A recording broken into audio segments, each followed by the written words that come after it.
Born in 1826, George McClellan was a man of privilege and ambition, a graduate of the prestigious West Point Military Academy, where he met future adversaries like Robert E. Lee and Stonewall Jackson. He served with distinction in the Mexican-American War and was drawn back into the military during the Civil War. McClellan, the young Napoleon, transformed the Army of the Potomac, but he was a hesitant field commander, clashing with President Lincoln himself. McClellan, you see, was a man who seemed to have it all. He was intelligent, charismatic, and a skilled military mind. He possessed an almost hypnotic hold over his men, who affectionately called him Little Mac. They saw in him a leader who could guide them to victory, a savior who could end the bloodshed and reunite their fractured nation. And early on, it seemed like McClellan might just live up to the hype.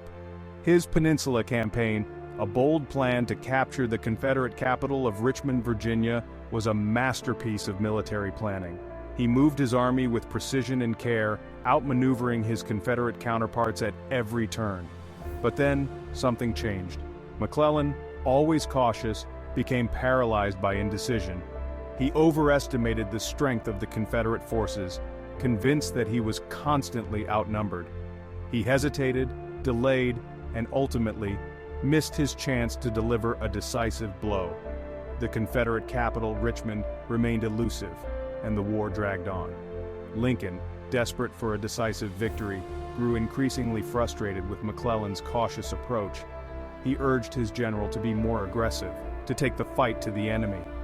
But McClellan resisted, convinced that any major offensive would result in a bloodbath that the Union could ill afford. See, that's the thing about McClellan. He was a man of immense talent, but also a man plagued by self-doubt, a man who seemed to carry the weight of the world on his shoulders. He was acutely aware of the human cost of war, of the thousands of lives lost in each bloody battle. And this awareness, this empathy, may have ultimately been his undoing. McClellan's cautious nature, his reluctance to commit his troops to battle unless he was absolutely certain of victory, earned him the scorn of his critics, who labeled him the Virginia Creeper and Tardy George. They argued that his hesitancy prolonged the war, costing countless unnecessary lives. And it's true, McClellan's caution did frustrate Lincoln and the Union High Command. They craved a decisive victory, a knockout punch that would break the back of the Confederacy. But McClellan, always the pragmatist, believed in a war of attrition, a slow and steady squeeze that would eventually force the South to surrender. In the end, McClellan's relationship with Lincoln, a relationship that had begun with such promise, deteriorated into distrust and animosity. Lincoln, desperate for a general who shared his vision of a swift and decisive victory, eventually relieved McClellan of his command. So, was McClellan a brilliant strategist hamstrung by overcaution and self-doubt? Or was he, as his critics claimed, a mediocre general who squandered opportunities and prolonged the bloodshed? These are the questions that continue to fascinate historians and armchair historians alike. And that's what we're going to explore in this here documentary. We're going to delve into the life and times of George B. McClellan, from his privileged upbringing to his rise through the ranks of the military, from his triumphs and failures on the battlefields of the Civil War to his controversial post-war career. We're going to separate fact from fiction, myth from reality, and try to understand the man behind the legend, the man who for a brief, shining moment held the fate of a nation in his hands. So buckle up, my friends, and get ready for a wild ride through the annals of American history. Our story begins in the bustling city of Philadelphia. It's December 3rd, 1826. Amidst the cobblestone streets and gaslight lamps, a young nation is finding its footing. Here, George B. McClellan is born, in a grand townhouse on Spruce Street. The McClellans were no ordinary family. His father, Dr. George McClellan, was a prominent surgeon. His mother, Elizabeth Brinton McClellan, hailed from Philadelphia, blue bloods. George B. McClellan is surrounded by privilege and a legacy of greatness. Now, growing up McClellan, he had it all. Private tutors, a top-notch education, he was a bright kid, quick to learn, but he yearned for adventure, for glory. He devoured stories of military heroes. He dreamed of leading armies to victory. His parents recognized this ambition. They nurtured his talents, instilled a sense of duty. But even with all the support, he had to prove himself. Now, any young man with McClellan's pedigree, with his family connections and ambitions, there was only one place to go for a proper education: the United States Military Academy at West Point. And let me tell you, folks, back then, West Point was the place to be if you were a young man looking to make a name for yourself in the military. It was tough, demanding, a crucible where boys were forged into soldiers, where discipline was drilled into you like a bayonet charge. But McClellan, he thrived in this environment. He was a natural leader, respected by his peers, admired by his superiors. He excelled in his studies, soaking up knowledge like a sponge, engineering, tactics, strategy. He mastered it all. And let's not forget, this is where he crossed paths with some fellas who'd play a pretty significant role in his life and in the fate of the nation down the line. I'm talking about guys like Stonewall Jackson, A.P. Hill, even a lanky fella by the name of Robert E. Lee. Talk about an all-star lineup, eh?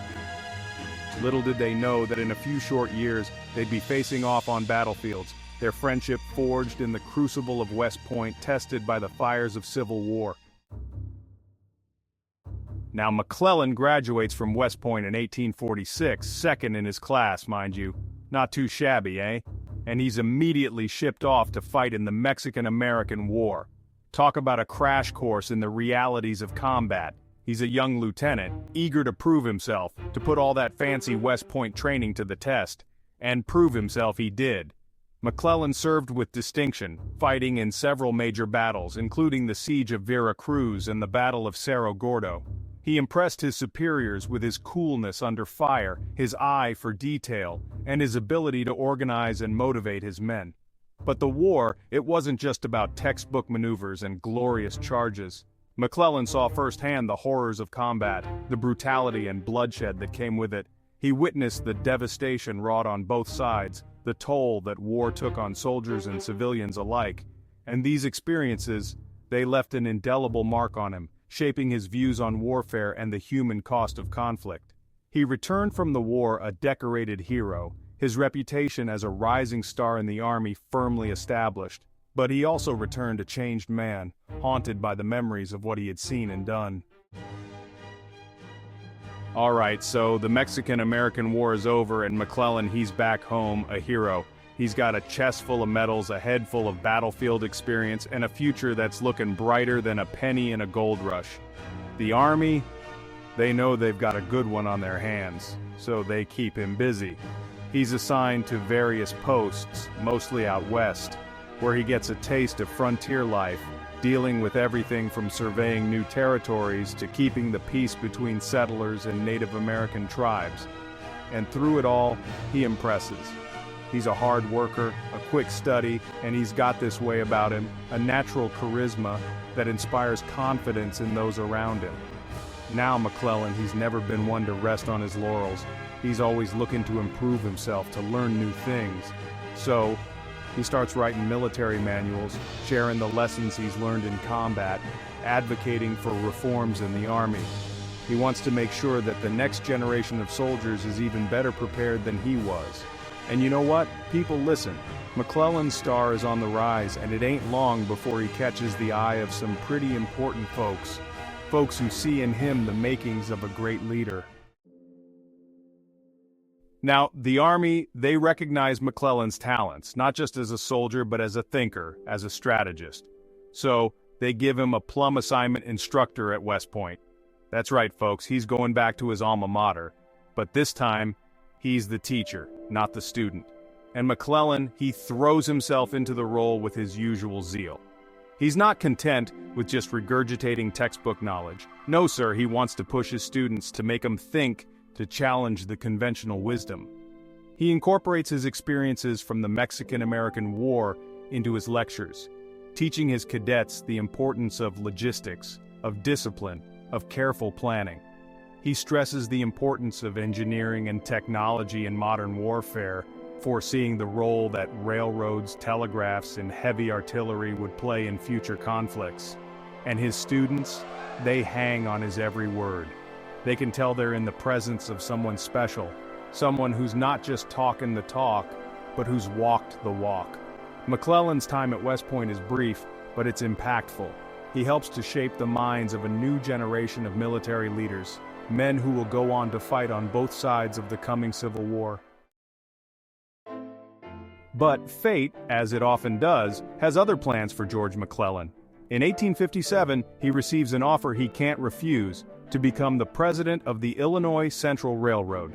Now, this is a big deal, folks. Railroads are the future, and McClellan, with his engineering background and his reputation as a rising star, he's the perfect man to lead the charge. And you know what? He excels in this role too. He expands the railroad, improves its efficiency, and makes it one of the most successful in the country. He travels extensively, rubs elbows with captains of industry, and gains valuable experience in organization and logistics, skills that will serve him well in the years to come. But even as he's building railroads and amassing a fortune, McClellan never forgets his military training, his sense of duty to his country. He can feel it in his bones, folks, that a storm is brewing, that the fragile peace that holds the nation together is about to unravel. And when that storm finally breaks, when the guns of Fort Sumter roar and the nation is plunged into civil war, George McClellan knows he can't stay on the sidelines. His country needs him, and he's not gonna let him down. The year is 1861, and the nation is teetering on the brink. The issue of slavery, that festering wound on the soul of America, has finally torn the country apart. Southern states, led by South Carolina, are seceding, declaring their independence, forming a new nation where slavery is not just tolerated, but enshrined as a way of life. The news of secession sends shockwaves through the North. Abraham Lincoln, a man who campaigned on a platform of preserving the Union, is inaugurated as president, facing the greatest crisis in American history. The question on everyone's mind, can this Union be saved? In the South, Confederate forces are mobilizing, preparing to defend their newly won independence. In the North, there's chaos, confusion, a frantic scramble to raise an army to meet the Southern threat.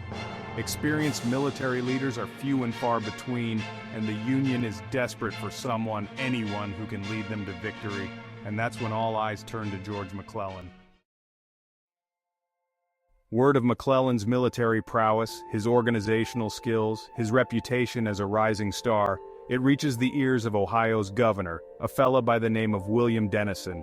See Ohio, it's a border state, strategically vital to both the Union and the Confederacy, and they're in dire need of a strong military leader.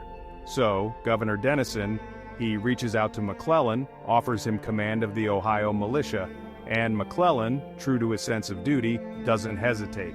He gives up his lucrative railroad job, sets aside his personal ambitions, and answers the call to serve his country. He arrives in Cincinnati, Ohio on April 23, 1861, ready to whip those Ohio boys into shape. And let me tell you folks, the situation he finds is dire. The militia is disorganized, ill-equipped, their morale lower than a snake's belly in a wagon rut. But McClellan, he's got this air about him, this quiet confidence that inspires confidence in others. He rolls up his sleeves, gets to work, and starts turning those green recruits into soldiers. McClellan, he throws himself into the task of building an army with the same energy and determination he brought to building railroads. He understands that the Union's only hope lies in having a well-trained, well-equipped, and well-led fighting force. He demands discipline, drills his troops relentlessly, and instills in them a sense of pride and purpose. He uses his political connections to secure the best supplies and equipment for his men. He reorganizes the army structure, improves its logistics, and creates a signal corps to ensure effective communication on the battlefield. He surrounds himself with a capable staff, officers who share his vision and his commitment to excellence. And slowly but surely, the Army of the Potomac, as it comes to be known, begins to take shape. Under McClellan's leadership, it transforms from a ragtag collection of volunteers into a formidable fighting force. A force that strikes fear into the hearts of the Confederacy. The soldiers, they love him. They call him Little Mac, a term of endearment that reflects the respect and admiration they have for their commander. They see in him a leader who cares about their well-being, a man who will lead them to victory. News of McClellan's successes in Ohio spreads like wildfire through the North. He's hailed as a hero, a savior, the man who can turn the tide of the war. On July 26, 1861, Lincoln appoints McClellan as General-in-Chief.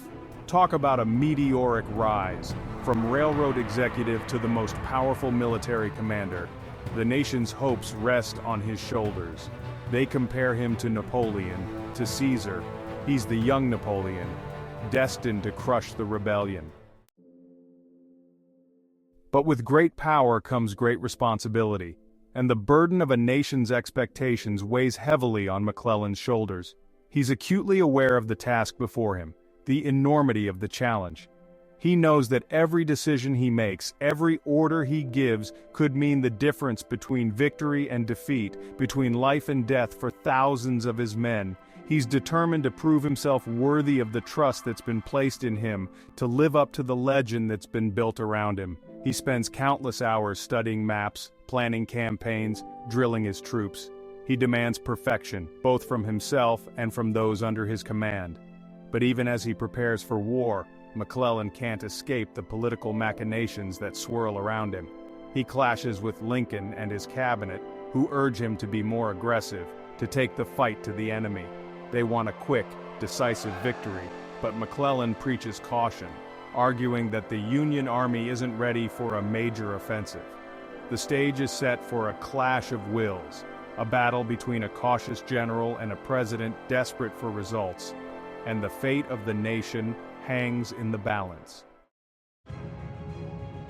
All right, folks, so it's 1862, and the pressure's on McClellan. The North is getting restless. They want to see some action, some victories, and McClellan, he's got a plan. A bold plan, a daring plan. He's going to capture Richmond, Virginia, the Confederate capital.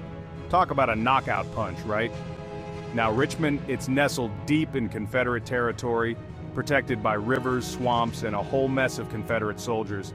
But McClellan, he ain't afraid of a challenge. He's gonna load up his Army of the Potomac on ships, sail them down the Chesapeake Bay, and land them on the Virginia Peninsula, just a hop, skip, and a jump from Richmond. It's a risky move, no doubt about it. But if it works, it could shorten the war, save countless lives. Lincoln, he gives McClellan the green light, though he's got his doubts. He wants McClellan to move fast, to strike hard, to take advantage of the element of surprise, but McClellan, he's got other ideas.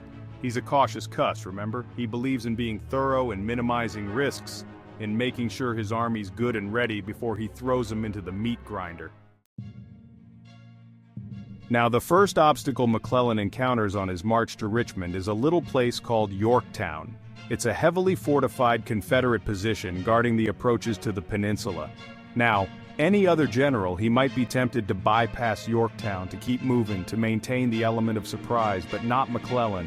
He's convinced that Yorktown is impregnable, that any attempt to storm those fortifications would result in a bloodbath. So what does he do? He digs in. He orders his engineers to build siege works, massive earthworks and artillery emplacements, and settles down for a good old-fashioned siege. Now Lincoln, he's pulling his hair out back in Washington. He's getting reports that the Confederate forces at Yorktown are outnumbered, outgunned, that they're on the verge of retreating. He's sending McClellan telegram after telegram, urging him to attack, to press his advantage. But McClellan, he won't budge. He's convinced that he's facing a much larger force than he actually is. He's seeing ghosts, folks, haunted by the fear of defeat, of sending his men into a slaughterhouse. Alright, so after a month of sitting around at Yorktown, McClellan finally gets his act together and captures the town. But by then, the element of surprise, it's long gone. The Confederates, they've had time to regroup, to reinforce their positions around Richmond, and they're ready for a fight. Now, over the next 7 days, from June 25th to July 1st, 1862, the two armies clash in a series of bloody battles. These battles, they become known as the 7 Days Battles, and they're some of the most brutal fighting of the entire war. Now McClellan, he wins some of these battles, but he loses others. And with each setback, his confidence, it seems to erode a little bit more. He starts seeing Confederate soldiers behind every tree, hearing phantom bugle calls in the night. He becomes convinced that he's outnumbered, outmaneuvered, that the jig is up. So what does he do? He orders a retreat. That's right, folks. Instead of pressing on towards Richmond, he pulls his army back, abandoning all the ground they've gained, all the blood that's been spilled. Now you can imagine how Lincoln took the news of McClellan's retreat. Not well, folks. Not well at all. He's furious. He'd staked his presidency, his reputation, on McClellan, and the young general had let him down. The North, which had been so hopeful after McClellan's early successes, is plunged into despair. Lincoln, he travels to McClellan's headquarters, tries to reason with him, to convince him to go back on the offensive. But McClellan, he's dug in, both literally and figuratively. He's convinced that he can't defeat the Confederates, that the war is unwinnable, and this is where the relationship between Lincoln and McClellan, a relationship that had started out with such promise, really starts to unravel. Lincoln, he sees McClellan's caution, his pessimism, as a sign of weakness, of a lack of resolve. McClellan, on the other hand, he sees Lincoln as a meddling amateur, a politician who doesn't understand the realities of war. The year is 1864, and the Civil War still rages. But for George McClellan, the clang of battle has been replaced by the murmur of political strategizing. Relieved of his command, McClellan finds himself a man without an army, yet not without ambition. He sees a nation divided, its leadership faltering, and he believes with unwavering conviction that he is the man to heal its wounds. The Democratic Party, seeking a figurehead to challenge the incumbent Lincoln, sees in McClellan a hero, a symbol of unity in a time of profound division. They court him, flatter him, and eventually nominate him as their candidate for President of the United States. McClellan, ever conscious of his image, understands the political tightrope he must walk. He accepts the nomination but distances himself from the more radical elements of the Democratic platform, particularly their stance on the war. He campaigns on a platform of peace, of restoring the Union, but without the harsh measures advocated by the Lincoln administration. He travels the country, his military bearing and reputation preceding him. Crowds gather, eager to hear the words of the man they once called the young Napoleon. But the political landscape has shifted, and the war has taken its toll on the nation's psyche. The 1864 election becomes a referendum on the war, on Lincoln's leadership, and on the very future of the nation.